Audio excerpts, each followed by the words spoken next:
In today's video, I'm going to teach you how to crop a photo into a perfect circle in Fotor. First, open your browser and head to Fotor.com. On the home page, click the Login button. Choose your preferred sign-in method and select your account to continue. Once you're in, you'll land on your workspace. From here, you have two simple paths. You can start a new project if you want to upload something fresh, or you can go to your library to pick an image you've already added. Either choice works perfectly for this circular crop, so pick the option that fits what you're working on today. With your image open, take a look at the left-hand side of the screen.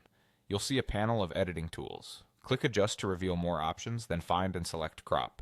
In the crop options, choose the circular crop. This switches the crop tool into a round shape, showing exactly what area of your photo will remain when you apply it. Everything inside the circle is kept. Everything outside will be removed.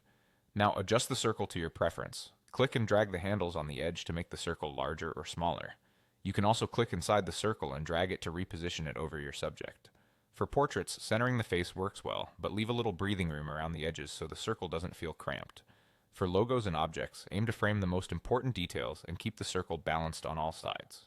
If you want finer control, zoom in a bit so the handles are easier to grab and align. Pay attention to the edges while you adjust.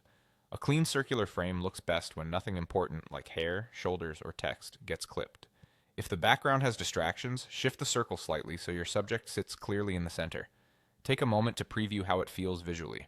Circular crops are especially effective for avatars, profile images, and badges, so a centered, symmetrical look often works best. When you're satisfied with the size and placement, click Apply.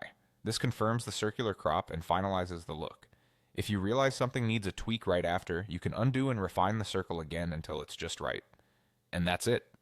You've logged into Fotor, opened your image from a new project or your library, gone to Adjust on the left, chosen Crop, selected the circle option, customized it to your liking, and hit Apply. Simple, clean, and ready for your next step.